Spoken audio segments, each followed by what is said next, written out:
Shalom, salam satu tubuh Kristus, saudaraku terkasih dalam Tuhan. Shalom Indonesiaku yang semakin diberkati oleh Tuhan Yesus.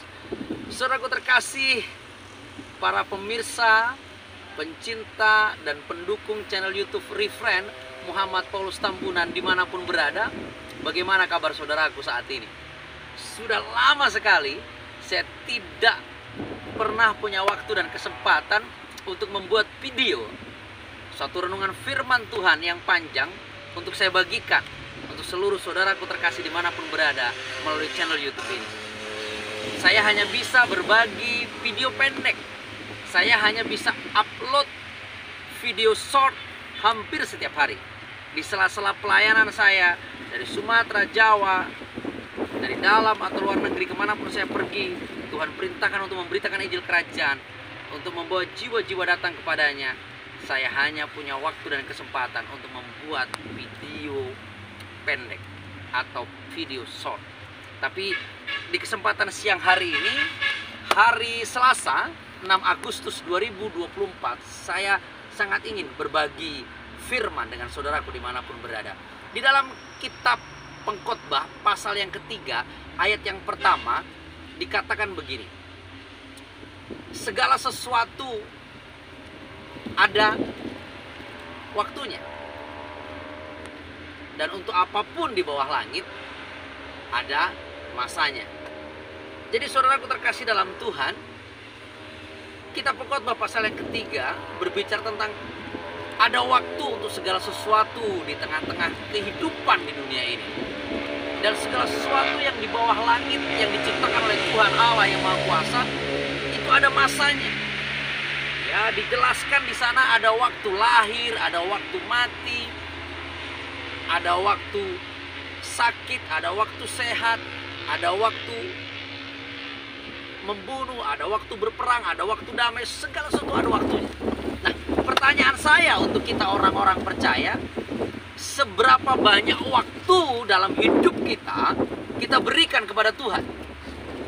Seberapa banyak waktu yang kita miliki di masa kehidupan kita investasikan untuk kekekalan? Saya menemukan banyak orang yang mengaku dirinya Kristen lebih punya banyak waktu untuk investasi hal dunia, untuk investasi hal lahiriah. Bahkan saya menemukan banyak orang Kristen, bahkan sampai level seorang pendeta sekalipun, seorang hamba Tuhan sekalipun, begitu bangganya kalau dia bisa menginvestasikan hartanya untuk hal-hal investasi dunia. Wah, 100 juta, miliaran, dia rela menginvestasikan hartanya walaupun itu investasi bodong pada akhirnya.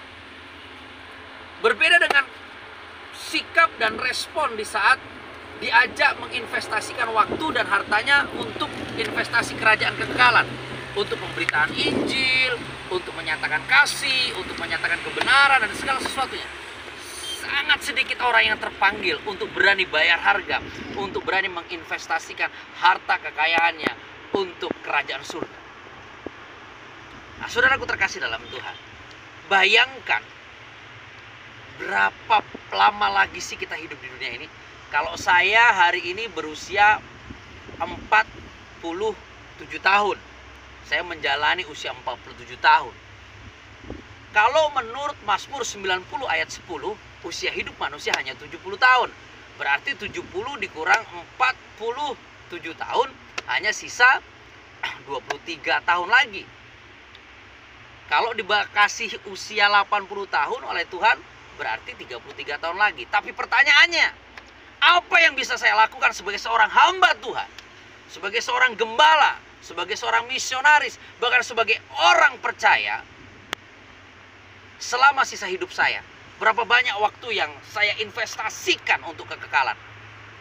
Jadi saudaraku terkasih dalam Tuhan, Yakobus pasal yang kedua, ayat 17-18 sampai dengan ayat yang ke-26 berkata bahwa iman tanpa perbuatan pada hakikatnya mati. Di ayat yang ke-22 dikatakan iman bekerja sama dengan perbuatan-perbuatan, dan oleh perbuatan-perbuatan itu iman menjadi sempurna. Ayat 26 dikatakan seperti tubuh tanpa roh mati, iman tanpa perbuatan pada hakikatnya mati. Jadi saudaraku terkasih dalam Tuhan, tidak ada gunanya jika saudara dan saya hanya mengaku, oh aku percaya, aku beriman kepada Tuhan Yesus, tapi tidak diiringi dengan perbuatan iman. Kita mengaku percaya tapi tidak mencerminkan kepercayaan itu dalam menjalani kehidupan, dalam sikap hidup kita tidak sesuai dengan pernyataan daripada iman percaya itu. Dan betapa berbahayanya kalau kita hanya imannya omong doang. Imannya hanya kesplong, kecap, kosong, dan melompong. Alias NATO, not action talk only. Jadi saudaraku terkasih dalam Tuhan, dalam satu tubuh Kristus, jika engkau mengaku percaya kepada Yesus, apa yang Yesus telah lakukan hampir 2000 tahun yang lalu, mari kita belajar melakukannya. Karena iman tanpa perbuatan pada hakikatnya mati. Dan oleh perbuatan-perbuatan itu ternyata iman kita disempurnakan. Dan dari perbuatan-perbuatan iman itulah akan nyata buah-buah yang dihasilkan. Apakah buah kita ranum, indah, dan bisa dinikmati banyak orang? Dan Tuhan dipermuliakan? Atau buah kita busuk? Buah kita gugur? Buah kita asam? Sehingga tidak bisa memuliakan Tuhan. Sehingga tidak bisa menjadi dampak, bahkan menjadi batu sandungan. Jadi saudaraku terkasih dalam Tuhan, pilihan ada di tangan kita. Status kependetaan, status sebagai seorang gembala, status sebagai seorang penginjil, itu hanya status dunia. Tapi status orang percaya yang hidup dalam ketaatan dan melakukan tindakan iman terus-menerus dalam kehidupannya untuk memuliakan Tuhan, sebagai seorang hamba Tuhan, pelayan Tuhan yang melayani pekerjaan Tuhan di tengah-tengah dunia ini, adalah sebuah kekekalan dan kesempurnaan. Jadi saudaraku terkasih dalam Tuhan, pilihan semua di tangan kita. Mau jadi orang Kristen model apapun silahkan, tapi jangan pernah saudaraku berpikir bahwa Kristen adalah sebuah agama. Saya mengajak kita, waktu kita tidak pernah tahu. Kenapa saya suka sekali bikin video. Ini yang mentek video ini adalah anak rohani saya, seorang mahasiswa sekolah tinggi teologi tingkat ketiga. Saya katakan, Om kayaknya salah satu hamba Tuhan ya, mungkin hanya saya bahkan, yang suka sekali bikin video, bikin pesan firman, terbujur menjadi bangkai, dikuburkan di dalam tanah dan tidak berguna. Kalau kematian itu sudah datang kepada saya tidak bisa berbuat apa-apa lagi. Bahkan saya berpesan kepada istri dan anak-anak saya, kalau saya mati tolong jangan kuburkanlah, bakar aja mayatnya. Setelah dibakar jadi debu, abu, larung ke lautan. Separuh tanam ke dalam tanah, separuh toh dari tanah kembali ke tanah. Dan kita adalah debu. Tanpa roh Tuhan tidak ada gunanya. Jadi untuk kita yang akan mati, untuk kita yang pasti mati, untuk kita yang akan mati sekali lagi, dan untuk kita yang pasti mati, dan yang mengaku percaya, terlebih sebagai seorang pendeta, sebagai seorang gembala, sebagai seorang hamba Tuhan, misionaris penginjil, waktu kita, kapan berakhirnya kehidupan, tidak ada yang tahu.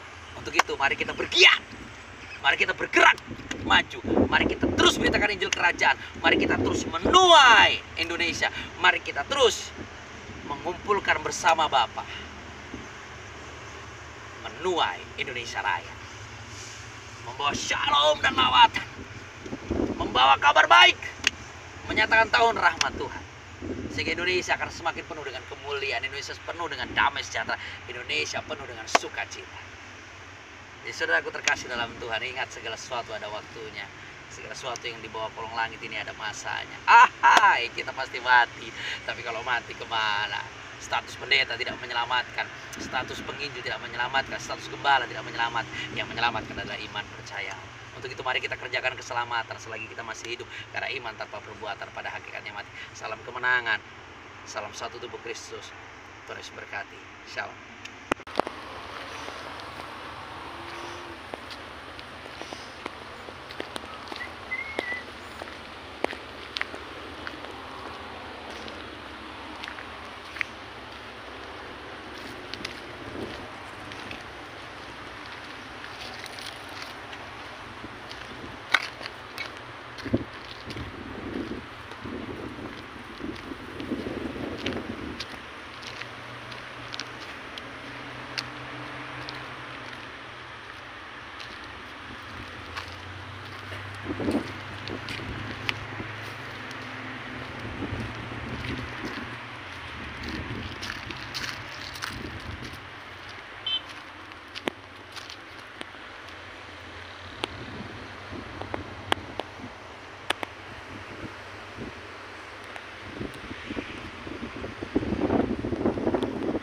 Shalom, salam satu tubuh Kristus. Shalom Indonesia, aku yang semakin diberkati oleh Tuhan Yesus.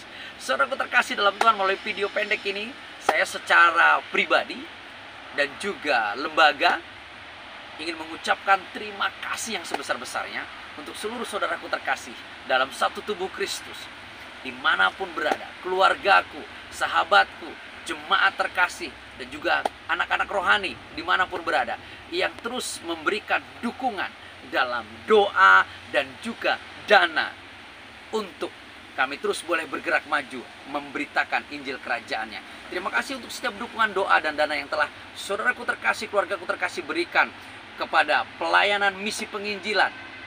Saya sebagai gembala dan leader Kebangkitan dan Hidup Ministries Indonesia ingin mengucapkan banyak terima kasih, dan saya percaya doa kita adalah doa yang sepakat untuk membawa shalom dan lawatan bagi Indonesia.